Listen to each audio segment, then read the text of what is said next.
Levecchia here with a very special edition of New Theory Podcast in collaboration with Mobsters Inc.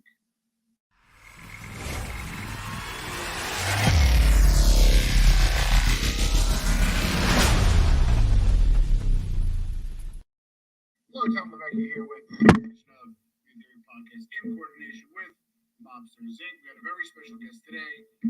She's in the green room. Before we get to her, shout out to our sponsor, JSV Capital. Hey, 111. Hey, Cindy. Hey, Arch. I'm going to put a link below to our sponsor, JSV Capital. He now offers a loan consulting course. Make as much as 10K per month, selling business loans, financing, credit, and so forth. So, I was compelled to have, is my voice okay? My voice is a little muffled. So, first, let's introduce. Tom, I can't hear you. Okay, hold on. Okay? A little bit louder. Sure. That's why it's always tough to do. Perfect. I like it. Okay. Better now? Good. Thank you, 111. Text me or put a link below if I'm okay. Okay, now, just shout out to JSV Capital. Sells loans. You become a loan consultant. Tell them New Theory sent you. You get a $100 off. Okay, Andrea, you are Andrea Giovino. You are on the hottest show on Netflix, #1 in the U.S., UK, and certain parts of the world. Welcome to the New Theory Podcast of Mobsters Inc.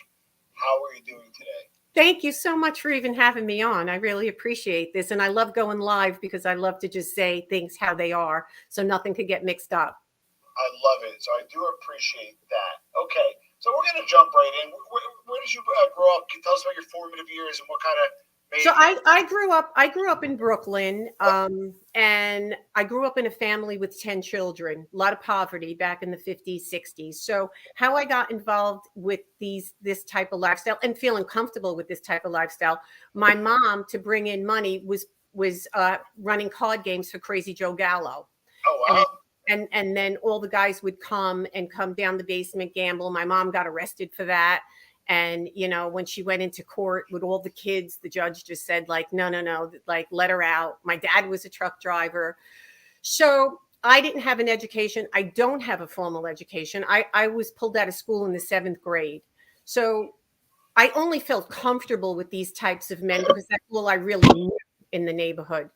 I grew up in Brooklyn. I was around these guys. My first interaction was with the Scarpacci Funeral Home, which is in Brooklyn. And Robert Scarpacci and I were 15, 16 years old. My family knew his family. We were very, very good friends. I love Robert. I'm friends with him up until today. So through Robert, Frankie DeChico, back then it was Jerry Lang, Donnie Shacks. I hung around all these people and was comfortable. My family was around them, called me Andy. They don't call me Andrea. Andy was a kid. So, yeah, I used to hang out at. Can you hear me okay? Yeah. Okay. Real quick, Anthony or 111 or Cindy, just a thumbs up or thumbs down if you can hear me okay. Because I know we're live, but I just want to do a sound check because we're about to jump into it. I'm still getting that my voice is a little muffled for the people in the crowd. So, with that being said, though, I actually hung out at Dyker Park growing up, across the street from, diagonally from Scarpacci Funeral Home. Those were the days. Hey, Jesse Roll. Those were the days. Okay, so you're around these people growing up. You felt comfortable with them, but being a female, especially in a male-dominated space, male-dominated culture, how did you first start to get into that? Like, was it dating somebody? Were you maybe doing some stuff you weren't supposed to be doing? But what was your introduction? Well, truthfully, my introduction, I don't know if you remember, if you're from Brooklyn, the club called Revelation. I've heard back in the day, yeah. Okay. So you had to be 18 back then and 18 to drink. I was 16 and I was getting involved. I was going in the club with Robert getting me in. So with that, you start hanging around. And you got to remember, I know like that type of personality because that's what I saw, when I was younger. And then from that, when I was 22, I had gotten married to Toby Perfetta, which was a street guy. He did prison time. He was around Robert Scarpacci. We got divorced. He was in jail. I had a small child, and I was working in an after hours club. And that's where I met Frank Lino. I had no idea it was his club. A good friend of mine, Vinnie Green, he was running the club. So he said to me, Ann, you want to make some extra money? He knew that I needed to make extra money. And I said, absolutely. So at that time, what I was doing was, they'd have food and everything for the guest. And I was bringing like the food over to the tables. So after several months, Frank Lino would come in, we'd talk, nice guy, blah, blah, blah. He said to me, you want to go to the theater? I have tickets. At the time, it was Tommy Tune and Twiggy, my one and only. I was like, sure. I never went to the theater. I was 22 years old. Perfect gentleman, sent me a limo, always $100 tips. It was helping me to raise my kid. Then I go to work the next Friday night, and then Vinny, a guy that I grew up with that was dating my cousin, said to me, Ann, I'm sorry, I got to let you go. I said, what? He goes, yeah, I got to let you go. He says, Frankie said you can't work here anymore. I said, what did I do? He said, you didn't do anything. So I called up Frank. Long story short, he was like, well, I really don't want you working here. I really think you're a great kid. I really want to take care of you, blah, blah, blah, blah, blah. And I didn't have anybody like that ever treated me like that. Like, people want to judge, but I wanted someone to really care about me and love me and take care of me, because I never had that. Coming from a lot of poverty, I didn't even know what it was to feel love. I really didn't. So I felt like, wow, this guy is really generous. He's really nice, and he's so kind. He was a very kind man. So I still kept my apartment. And then after a while, I moved in with Frank, and I was with him for like 2 years. At this time, I was about maybe a little over 2 years, 24, 25. I was just like, he had a house up in Hunter Mountain, so we would ski. And when we would go to that house, he would have Donnie Shacks, which was I don't know if you heard of Donnie Shacks. Jerry Lang was a boss. So all these people would come up. Frankie was very close to Anthony and Delgado, Bruno, Joey D'Amico. Frankie had a house in Florida. I have little pictures of that. We used to go to Florida back and forth. My son would go. My family would go. Vegas. My parents loved Frank. They really did. My family loved Frank. There was nothing not like about him, because he did treat me very good. But after the certain point, I wanted to be with people my own age. I was only 24. He was like, at that time, 44, 45. So I just felt I wanted to be with somebody younger. And that's how I really learned a lot from Frank, because I lived with him, and there were a lot of people in and out of the house. You got to remember, he also was with Tommy Karate, Tommy Patero. So, I knew Tommy very well. Tommy, again, you think, like, when I would hear the heinous things that he did, I was like blown away, because Tommy would come in the house and he was extremely respectful. Hey, Andy, how are you? How's it going, girl? So they were all on the opposite side of what you hear about them. They're extremely charismatic. They're very generous. They are very, kind to me. Yeah, a lot of them are womenizers. Yeah, a lot of them cheat. But as far as what I'm going to say, how Frank treated me, nothing but nice things to say about him. Really, I have nothing but nice things to say. He never did anything wrong. It was me that didn't want to be in the relationship anymore. So you don't necessarily, though, like, kind of break up with a guy like Frank Lino pretty easily. So how well did that go? I did. Well, what happened, I went to him, and I'm glad you asked that question. And I said to him, Frank, listen, I said, you did so much for me. I love you to death. I said, but I don't want to cheat on you. I know you've got about 500 guys respecting you. I don't want to do that. I'm smart enough not to do that. I said, and I just feel like I just want to, live a little bit. I want to go out a little bit. I want to see what's out there for me, because everything I did, it was in the neighborhood. He had gotten me a 450 SL Mercedes. I was going out, but everywhere I went back then was like, when I said in the show, actually, And back then I'm going to say, yes, if you know the lifestyle, it was glamorized. Is it today? No, we all have made stupid mistakes or consequences. That's not the person I am today. But looking back on it, to be honest about it, what the heck? Oh, yeah, put it on Frankie Lino's tab. Yeah, go to this restaurant, put it on Frankie's tab. Go out to this boutique on 86th Street and, the big shopping area. Yeah, I'm Frankie Lino's girl. Put that on Frank. So who wouldn't like that? You have to be a liar to say you didn't like it. Yeah, but you also, when you were young and you get used to that lifestyle. Can you put the volume up a little bit? Because I can't hear you. Okay. Up a little. It is much better, I hope. Better now. Okay, I'm just going to use the internal mic. Okay, so you did a guy like Frank Lino, you get used to the life, nice things. Is at a time when, if you were involved with Cosa Nostra, it paid really well. A porn street guy, I think was a captain, I believe. But with that being, he was a captain, and also when you get used to a guy treating you like that, it's very hard to go out with a normal Joe. Yeah. Because like I'm talking like limousines back then. Back then was the big thing, a limo. Yeah. Jewelry, a lot of jewelry. Money, a lot of money. Here, go shopping. When a young girl gets used to that, that's like, how do you go out with a normal guy? That's like today and day and age when I hear them say they're going to split the check. What are you going out with this person for? Split the check. So, you get spoiled, so to speak. Okay, that's fair.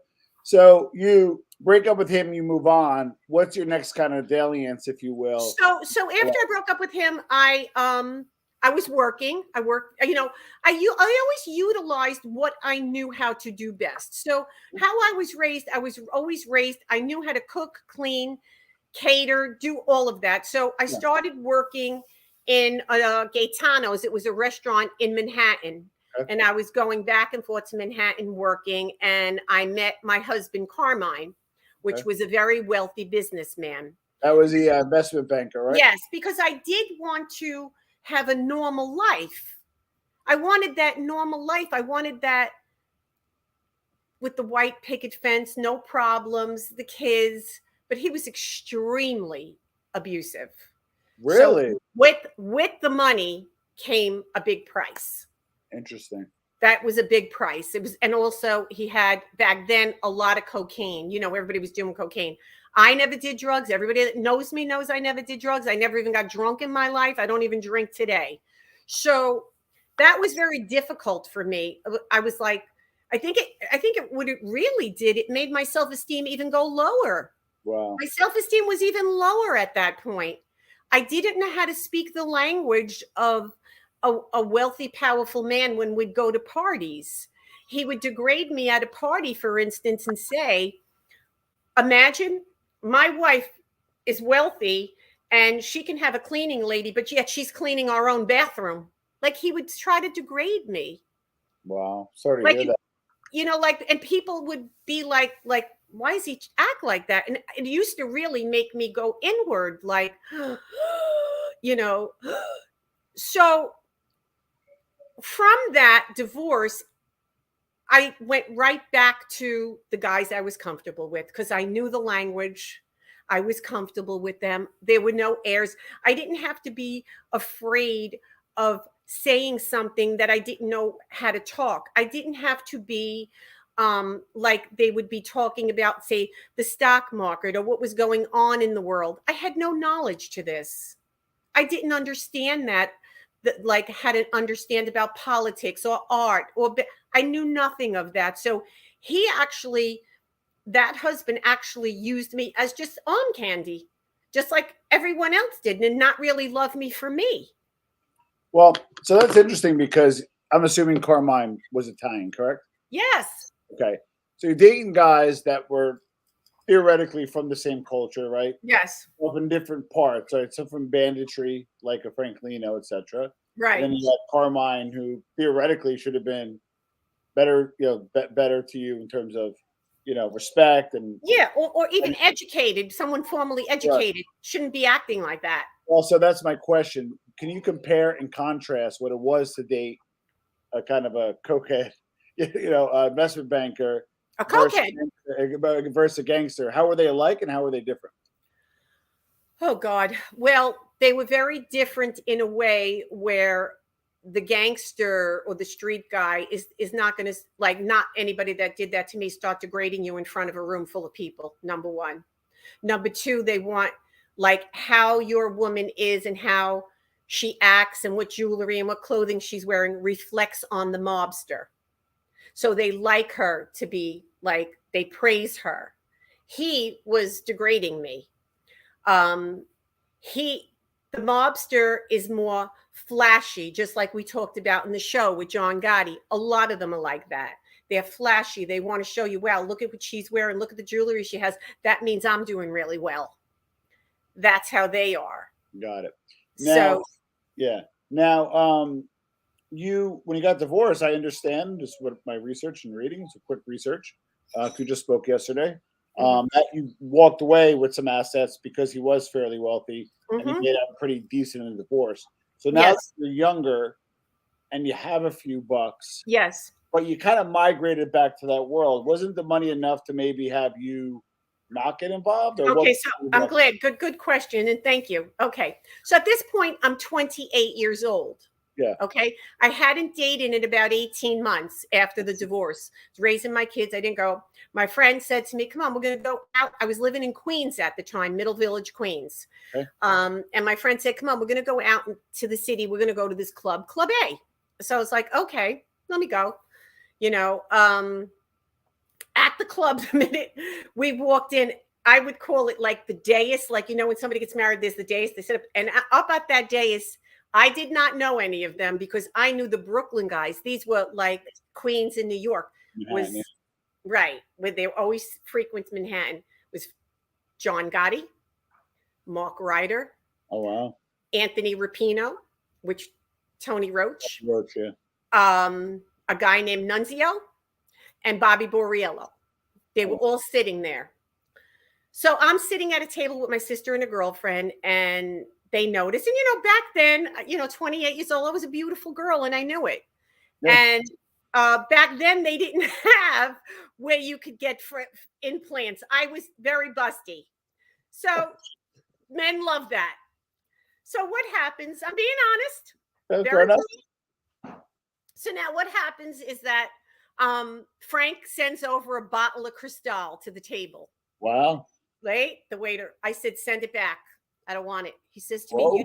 he goes, do you know what you're doing? I didn't know I knew they were street guys because we recognize each other. Yeah. We all know each other. We can tell by when we walk in how we are. We recognize each other. Yeah, but then as a person who's streetwise, to turn back a bottle, especially back then, is kind of a no-no. Yep. I said, send it back. I don't want it. Okay. Says the waiter goes, do you really want to do this? I said, send it back. I don't want it. Sends it back. I go on the dance floor. Who comes up? Mark Ryder. And I'm very good friends with Mark Ryder right until current. I speak to him. I visit him. I'm very close to Mark. Yeah. So I visited him like 12 times this year. I spoke to him yesterday. Wow. So, and he's got an unbelievable story. So Mark comes and is big, good looking. Now I haven't been out in a long time. This big good looking, pearly whites, big blue eyes, starts dancing. He goes, wow, you're very ballsy. You send the champagne back. He goes, my name's Mark. I said, hi, Andrea. And that's how I met John Gotti. I met John Gotti through Mark Ryder because at the time Mark had a case. So I was going with Mark because I started dating him to his lawyer, Bruce Cutler. Yeah. And I'd go up to the office, and Bruce Cutler also had an attorney working with him, Bettina Shine, which she was recently on my Instagram. I just posted a picture with her. Yeah. She worked with Bruce for years. She was very close with Bruce, worked with him. Her husband is Alan Fuderfest, which is a very high-profile attorney. Very big. So these people knew me very well because I was always with Mark and with John Gotti. We would all go out. Every Tuesday and Thursday night was out in the club. So with that, of course, I'm sitting at you get friendly, sit, blah, blah. John loved me. talking to me because he knew I was with Frank Lino. I knew the rules. I was from the streets, and Yeah. they didn't feel uncomfortable around me. At one Right. point, John even said to me, Mark wasn't there this night. I was out with my girlfriends, and he had Anthony Rapino come over to me, and he said, John wants to ask you a question. He says, could you come over to the table? I said, sure. I said, John, what is it? What's wrong? He says, I want to ask you a question. Did Mark leave any money with you? I said, yeah, he did. Why? He said, could you tell me how much? I said, to tell you the truth, I never counted the box of money he left. I said, so you're going to have to ask him that. I said, but I could tell you it's a lot. I said, I believe he said it's a couple $100,000, and it was actually 300,000. I said, he goes, thanks a lot, Ann. I'm glad you told me the truth, because he had heard that from Angelo Ruggiero, because Angelo Ruggiero and Mark had come to my house so there's so much there that people are telling lies. Like I was 19. No, I wasn't 19. Number one. All right. Maybe I look good for my age, but that was my age, 28, 30 years old, hanging out with these guys. And like I said, I still have, it's documented. In Allenwood Federal Prison, I visit Mark regularly. I was up there this year about 12 times. All right, because that we're gonna get to that, and because you watch some of the shows, I wanted to do a little more research from like kind of secondhand sources, and some of them weren't too complimentary. I thought. Oh, it's ridiculous, the lies they say just to get followers. I don't know, but that's why I decided. My ear is still in the streets. I have a lot of friends. So people are saying to me, start your own podcast, which I am. In about another week, it's going to be up and going. Cool. And then I'm going to tell the true stories. When people ask me, I have no reason to lie. Am I that person today? Absolutely not. I have a beautiful life today. Yeah, we're gonna talk about that because you transformed your life, which I think should be part of the narrative and part of your arc. So okay, so you date Mark. He obviously gets 260 years. It was horrible. That's obviously an impediment to staying with him. How long did you ride it out, and then what did you kind of do next? Well, it was funny because what happened was I was with Mark in Manhattan. It was so bad at that time. He couldn't even go to his lawyer's office. They were so paranoid who was listening and who wasn't. And it was Barry Slotnick was handling Mark's case. Yeah. And we met Barry Slotnick in Manhattan under it was like a very desolate area. And he got out of the car. I stayed in the car because Barry didn't want to talk even in front of me. And he went and talked to Barry. But even one night, I was out to dinner in the city with Mark, and I didn't know he was a rat because Mark told me this when I first started visiting him last year. Again, he said to me, don't you remember Willie Boy? He said he came to dinner with us. I said, I didn't know that was him. He said, that's the guy that flipped. Ooh. So, there's a lot of history there. And I'm going to tell you this, to put the record straight. Many producers and directors have tried to get Mark Rieter's story because he has an unbelievable story. Oh, God, yeah. An unbelievable story. He will not talk to anybody but me. What does that tell you? And you know what he told them? He told this to Cassie Thornton, the producer that just did this. He called her. He says, I don't do anything without Andrea because I trust her. Wow. I trust her. So that to set the record straight, I needed to tell you that. And he told me, get out there and tell them the truth. And you know what? I'll know next month and I will let you know. Yeah, please. Next month, right before Thanksgiving, we're going to know. He's got a really good shot at getting out because he's in 34 years and 30 years is considered life. And the law's changed. So he's got a really good shot. And if he gets out, he's going to do a podcast with me and he's going to set the record straight and he's going to tell the truth about everything. Yeah, because that's First Step Act or compassionate care or it's like compassionate release. But then also he'd be like a guy that's not a government informer, to be able to do a podcast and tell you the stories the way they are. And he's got some amazing stories. He has told me some amazing stories. Yeah. Now, prior to get Gotti, and I don't know if you know this, and it kind of took off, but it didn't. The mob genre kind of emerged on YouTube the last 2 years, especially during the C-19. I don't want to say because right. And you had, Sammy the Bull, Mike Francis, Johnny A. Light, and you had a lot of informants. Then you had people like myself who are content creators that kind of followed suit. Well, I've been around for a while, but I got into more of the mob stuff during C-19, and now Joey Molino has a show who's not an informant. So Right. the pendulum may swing the other way, where people who want to talk, who want their voices heard. I actually got a phone call an hour ago from a street guy who wants to come on, hide his voice because he wants to set the record straight on a guy that I had on the show. And I Okay. like to do that because, you have to hear both sides. I'm sorry. Go ahead. No, but you're absolutely right. And that's what's happening to me, because street people are telling me, get out there and tell the truth. Put these people straight and what the truth is really, what happened, and what it's really about. And I think that people are saying now, you know what, you have a lot of these government informers, and I don't want to name who and what, that tell a lot of lies. That tell a lot of lies, that things that aren't true. So I think that from what I'm hearing is that they want to set the record straight. Like, I got a phone call about 2 months ago, and I called up Mikey Scars because people called me and they said to me, you're friends with Mikey, right? I go, yeah. You know what? Tell Mikey that we really, really respect him because he tells the truth. Yeah. He tells the truth. He doesn't lie. And Mikey tells it the way it is. I'm actually doing his show next week. Oh, nice. Yeah, and he gave me a big shout out before the show that I'm getting, I'll be having my own podcast and all of that. And, in that group of people, did I sleep with John? Never had a relationship with John Gotti. I had a relationship with Mark Rieter. That's who my relationship was with. Like, they make up so much lies to get these people to follow them. And that's why I decided to do a podcast, because I felt, you know what? I need to tell the truth.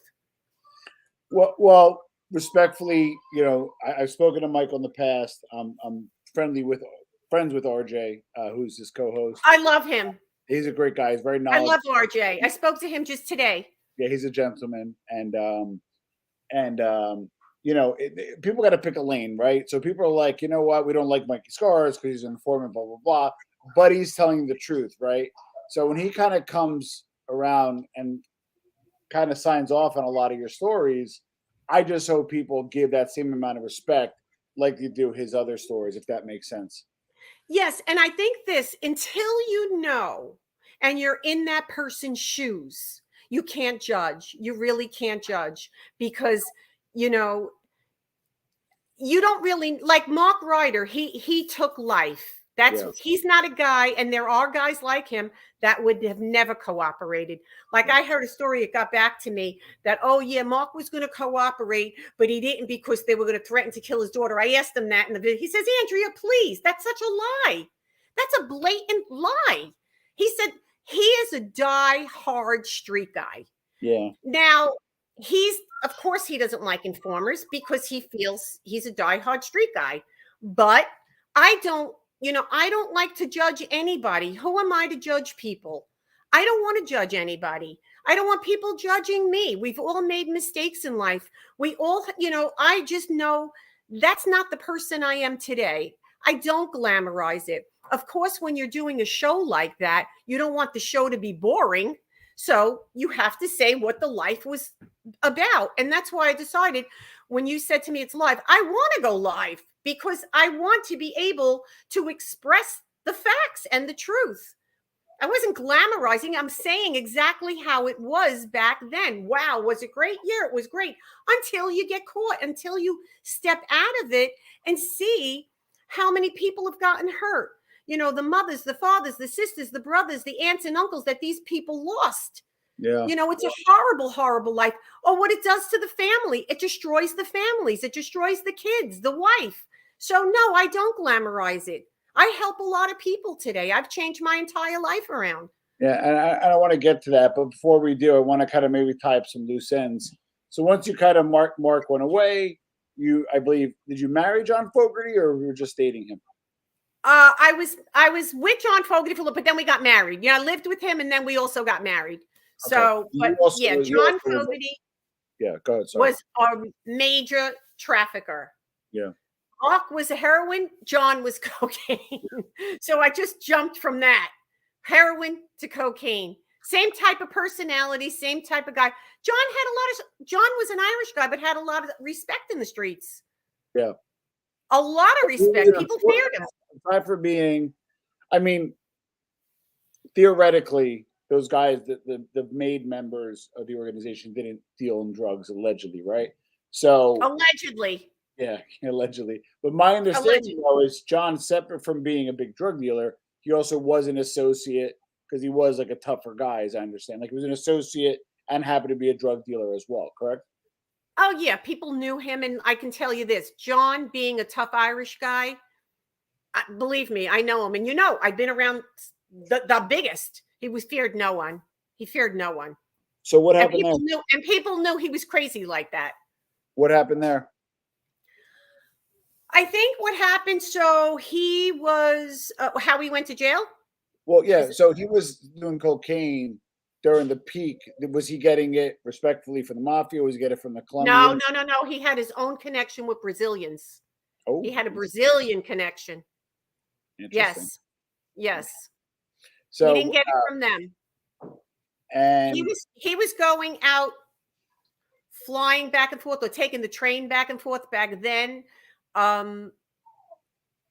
to Miami, and it was coming in through Miami, and then he'd have his connection in Miami, and then get his cocaine and bring it back. Kilos and kilos of cocaine. And then he was extremely addicted to it also. so you were around Franklino when you were young, did really Yes. well financially, allegedly. Mark Rieter had money to burn. Now this guy, I mean, you're now at this point accustomed to nice things. Give us some of the trappings associated. Oh with, God. I'm glad you said that, because it's so, especially where I live, it's so difficult to date for somebody like that, Yeah. because it's so hard, because you get used to that money, that lifestyle, like here, this generous, very generous, just very generous men. And then to try to just go out with a regular guy, it's difficult. I mean, it's not, like when I first moved to Bucks County, I was engaged to a American Airlines captain. I was engaged. Interesting. Living, and I have beautiful pictures and memories. 6 years lived with him on his farm, big, beautiful gentleman's farm. It's called the gentleman's farm because it's not a working farm. He owned horses, and my kids were raised there, and he was a captain for American Airlines, and we traveled all over. And, it was, again, knew my background, did not judge me, did not care. He actually pushed me to get out, do a book. I wrote a book also, tell my life story, supported me with that, and tried to help me. And what happened with that relationship, after 6 years, big 4-carat diamond ring, beautiful home. John Fogerty got out of prison. He wanted an opportunity to, after being away from them 11 years, the kids were babies when he left. Yeah. I felt obligated that I had to give this man the opportunity to get to know his 2 kids. I felt that was the right thing to do. And I ended it with the pilot. But you were engaged. I ended it. I said, he's getting, and he was always worried about that. If this guy gets out, you're going to go with him. I felt that I needed to have my family intact. I needed to have those kids would never go with him without me. They would have never went with him without me. They didn't know him. My daughter was 6 months old when he left. Oh. My son was 2.5. They wouldn't go near him. I felt that was the right thing I had to do, because I was arrested and he took the case. I had to do. Yeah. So that was my question though. So he wound up being a government informant, correct? He wasn't a government. He was in prison. He was not a government informer. Let's get that straight. Okay. What happened?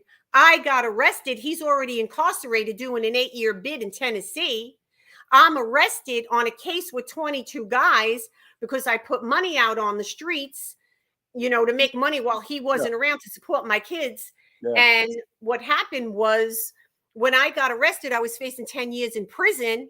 Yeah. John Fogerty knew all of the stuff that was going on, and they really didn't want me. They wanted him and my brother. I said, John, you got to help me out here. I said, the kids are going to go into child services. I have nobody to raise these kids. Yeah. I said, I'm using Patina Shine and Alan Fuderfest. Even if I plead out, I'm going to do 8 years. I said, so what would you do? People want to judge him or rat him. What would you do? He did the right thing for his family. Yeah. He did the right thing for his family. What? So some of the podcasters, I'll call them, out there were trying to allude that you yourself were an informant. No, I never had to inform. I never did inform. I never informed. I actually was asked, and this is all documented. Patina Shine came to me and said that Joe Watts and Danny Marino, and I love Danny Marino, and I'll get into that another time on my own podcast about Danny Marino, helped me out a lot one time, and I owed him. And I said, no, I'm not going with the government, and I'm not going with you guys. I want to be left alone. Wow. I never cooperated. Never. There's no documentation. There's nothing. I doubt Mark would talk to you if you were. Mark would never bother with me. He would never bother with me, and that is documented. I'm there all the time visiting that man. So, and that's why Mark will tell anybody. And he said this to the producers for Netflix because they wanted his story. He says, the only person I trust is that woman. He said, because I know how she is. Wow. She ain't giving up anybody. And I trust her. So, okay. So, because we'll be wrapping up soon, and I've got a feeling we're not done. We'll have probably a part 2. Because okay. Well, I'm going to have you on my show. I would love to be on. So, okay. So, I got a ton of stories, great stories. Well, I'll get them out of you, so maybe I can help you. All right. So, give us a little bit about the reunion with Fogerty. So, he gets out. You ditch the pilot. Go back. I have to give him credit. He got out. He worked his ass off. He was working really, really hard. He built a trucking company. Witness protection because he did cooperate. And I tried to. Did you go into the program with him and your children? I didn't go into the program with him. I had him come where I was. Okay, got it. And then what happened was he just was, I don't know. It was very because he was addicted to cocaine, he has an addictive personality. He was drinking and he became an alcoholic. Wow. And he just drinking. And I wasn't going to deal with that after I stayed with him for 10 years and we helped to raise the family and did good. So maybe about 8-9 years ago, we got divorced and I wish him well and he's fine. I don't know. I really don't see him, so I don't really know where he is at this point, where he stayed. My kids are adults now, so there's really no relationship there. If you don't mind me asking, well, okay, so I have a 2-part question. One is, if you don't mind me asking, do you regret maybe leaving the pilot? I don't know because I feel I would have never been able to live with myself if I didn't give Fogerty that chance to get to know his children. I felt that was the right thing to do.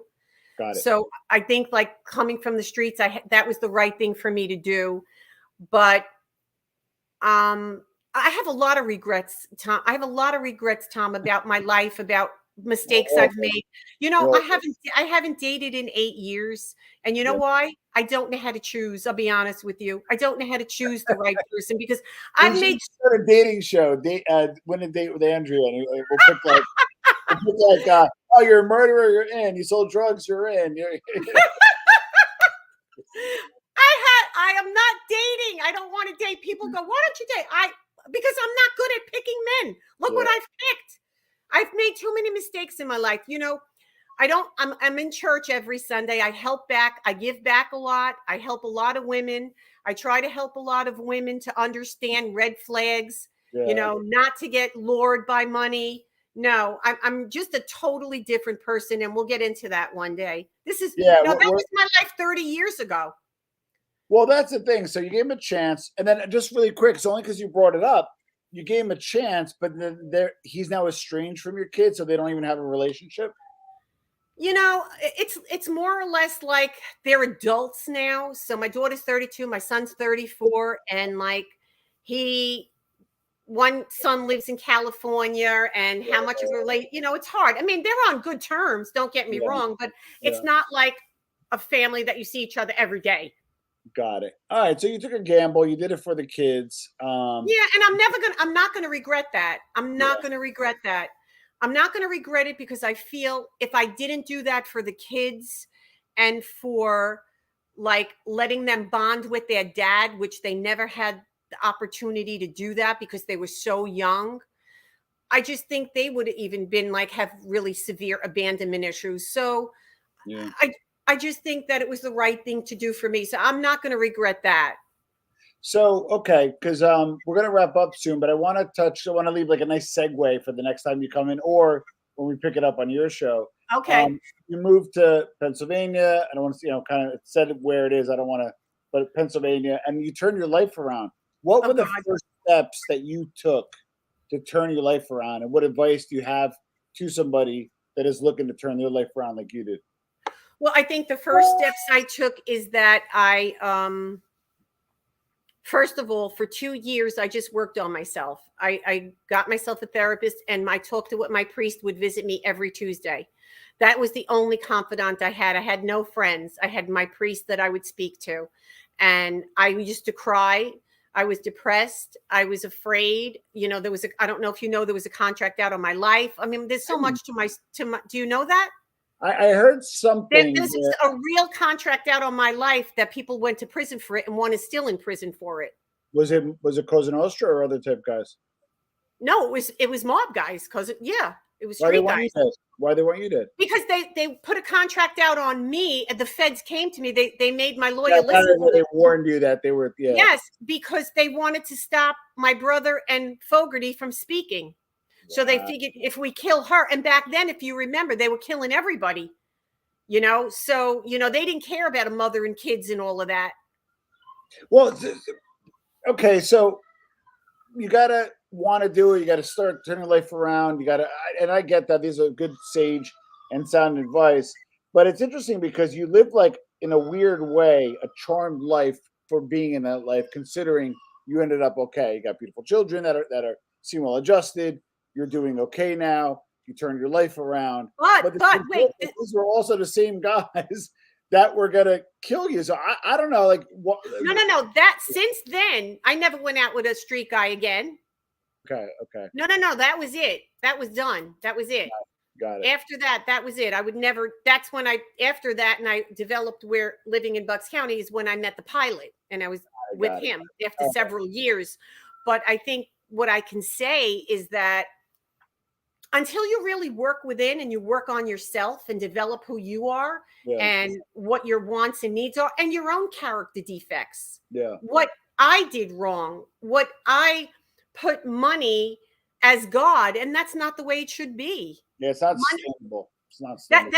That's not what should be attractive in a man. It should be what he's made up of and who he is and what he brings to the table. As if I'm going to lay down with you and I put my head on the pillow, that's not the person that's going to hurt me or cheat on me. Yeah. So I had to learn about the values of what are really important opposed to the values that were instilled in me as a child. Yeah. Like money's important because I was so much poverty, but that's not about what I'm about today. Yeah. So I got two more questions before we wrap up. Question number one is, what question didn't I ask you that you wish I did?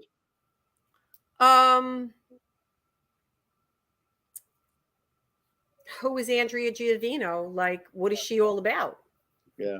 And I next time, there's so much to me. And then, when people are calling me, saying these trolls or whatever they are, these, what do you call them, podcasters, or saying all these lies. That's why I wanted to do a live show. Yeah. And I'm going to do live shows because the facts are the facts. You can't lie. When you got people like Mark Rieter or Mikey Scars or they're going to tell the truth.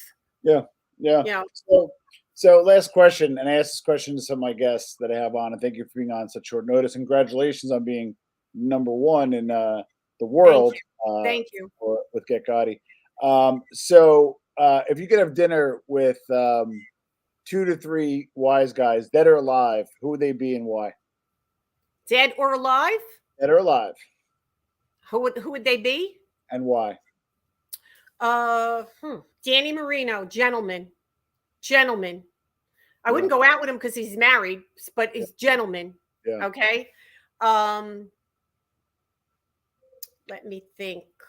It's very hard because I don't know if I would date these types of people today. Yeah.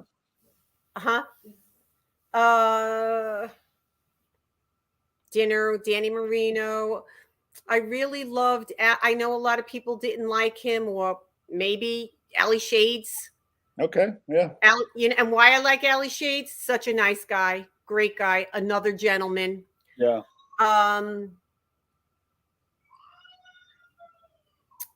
Jackie knows. Interesting. Well, and I got a wonderful story about Jackie knows. Good guy, real good guy. Helped me out. We'll save that for next time. What do you want to plug? Obviously, Get Gotti on Netflix. Check that out. Why don't you plug your book, and if everybody wants to follow you on social? Yes, follow me on Instagram. I'm under Andrea Giovino, just where then you can see my podcast is going to be released in about another week. I'm doing in studio live, also podcast. I have a lot of great stories coming out about very high profile, true organized crime guys. And like I said, my ear is always in the streets. Love it. Andrea, thank you so much for being on it. Thank you, everybody, for watching on the replay. This Andrea and thank you. I want to thank all of them also for even tuning in and maybe asking questions, whatever. But thank you all. And thank you for having me on. It's my pleasure. See you guys next time.